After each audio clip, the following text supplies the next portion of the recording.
Baru-baru ini ASEAN resmi punya anggota baru, Timor Leste, sebuah negara yang berbatasan langsung daratannya sama kita. Momen ini tentu aja langsung bikin kita ingat lagi satu pertanyaan besar dalam sejarah kita, yang bakal kita kupas tuntas hari ini. Kenapa sih Timor Leste dulu memilih pisah dari Indonesia? Nah, ini dia pertanyaan kuncinya. Dan buat jawab itu kita harus mundur jauh banget ke belakang, bahkan sebelum Indonesia itu sendiri ada. Karena disitulah akar masalahnya dimulai. Oke, kita mulai dari fondasi paling dasarnya dulu ya. Perbedaan paling awal yang bikin Indonesia dan Timor Leste punya jalan sejarah yang beda, itu simple. Siapa yang menjajah mereka? Seperti yang kita semua tahu, rasa keindonesiaan kita itu kan terbentuk karena kita sama-sama berjuang melawan satu penjajah, Belanda. Nah, sementara itu, di pulau yang sama, Timur-Timur punya cerita yang lain banget. Mereka dijajah sama Portugal selama ratusan tahun. Makanya, secara historis, mereka emang nggak otomatis jadi bagian dari Indonesia pas kita proklamasi. Titik baliknya itu terjadi di tahun 1975. Portugal secara mendadak cabut dari sana setelah ada revolusi di negara mereka. Nah, kepergian ini ninggalin kekosongan kekuasaan yang bahaya banget, bikin masa depan Timur-Timur jadi nggak jelas, dan akhirnya masyarakatnya pecah dari dalam. Rakyat Timur-Timur langsung kebelah jadi dua kubu. Satu kubu merasa, ya udah gabung sama Indonesia aja jadi jalan terbaik, tapi ada kubu lain yang kuat banget, yang dipimpin Partai Fretilin, punya satu tujuan yang harga mati, merdeka 100%. Nah, perbedaan visi inilah yang jadi pemicu konflik berdarah. Perang saudara pun pecah, meski singkat, dan inilah yang akhirnya memicu Indonesia buat masuk dan invasi. Tapi alasan dibalik invasi ini punya dua versi cerita yang saling bertolak belakang. Jadi gini, versi resminya pemerintah Indonesia bilang invasi ini tujuannya buat menstabilkan keadaan, semacam misi kemanusiaan gitu. Tapi para pengamat dan ahli punya pandangan lain. Pertama, ada kekhawatiran kalau Fretilin, yang haluannya kiri, berhasil, itu bisa jadi inspirasi buat gerakan separatis lain di Indonesia. Dan kedua, jangan lupa, ada potensi ekonomi gede banget dari cadangan minyak di celah timur. Dengan alasan-alasan tadi, pada 7 Desember 1975, dimulailah Operasi Seroja. Ibu kota Dili dihujani bom, pasukan mendarat dari laut dan udara.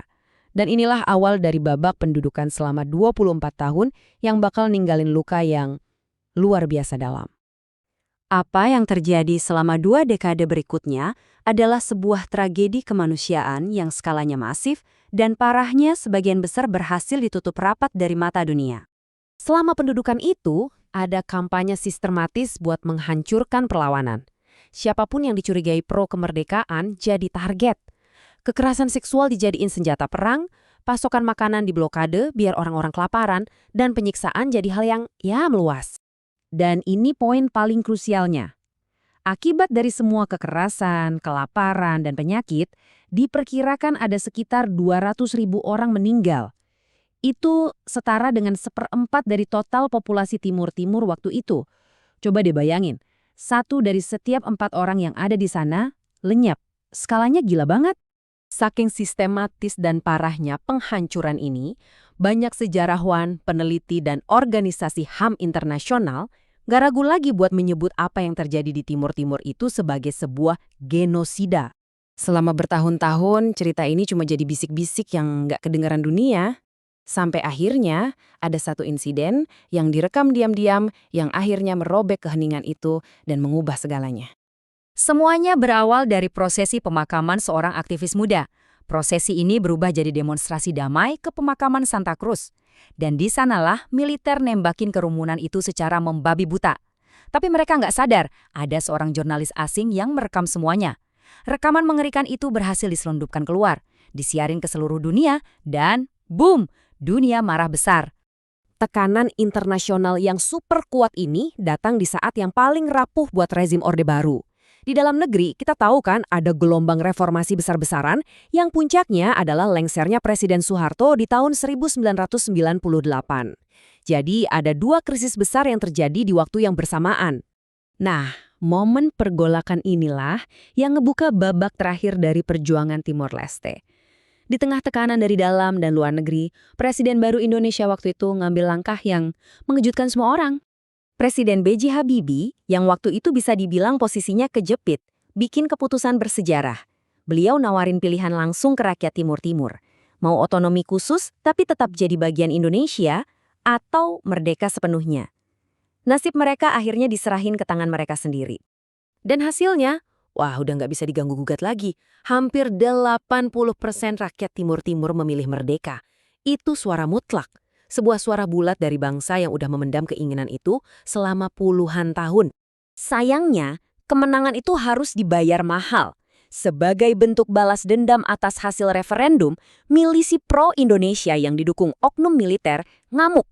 Mereka melancarkan gelombang kekerasan terakhir yang brutal banget, ngebakar kota dan bikin ratusan ribu orang terpaksa ngungsi. Melihat kehancuran total itu, dunia internasional akhirnya nggak tinggal diam. Pasukan penjaga perdamaian PBB mendarat, militer Indonesia ditarik mundur, dan setelah melalui proses transisi, tanggal 20 Mei 2002 negara berdaulat Timor Leste resmi lahir. Tapi ada satu bab penutup yang pahit banget dari cerita ini, yaitu soal keadilan. Walaupun banyak banget perwira tinggi militer Indonesia yang dituduh bertanggung jawab atas kejahatan kemanusiaan, impunitas kayaknya masih berkuasa. Hampir semua arsitek utama di balik tragedi ini nggak pernah benar-benar diadili. Dan pada akhirnya ya, perjuangan panjang Timor Leste ini seolah jadi gema dari kalimat di pembukaan UUD kita sendiri. Sebuah pengingat yang kuat banget bahwa kemerdekaan memang hak segala bangsa. Sebuah prinsip universal yang mereka rebut kembali dengan darah dan air mata. Sekarang, Timor Leste lagi sibuk bangun negerinya, menatap masa depan. Pertanyaannya bukan lagi soal masa lalu, tapi apa yang akan datang. Dan ini munculin satu pemikiran yang cukup provokatif. Mungkinkah suatu saat nanti, negara kecil yang pernah kita duduki ini justru bakal melampaui Indonesia? Cuma waktu yang bisa jawab.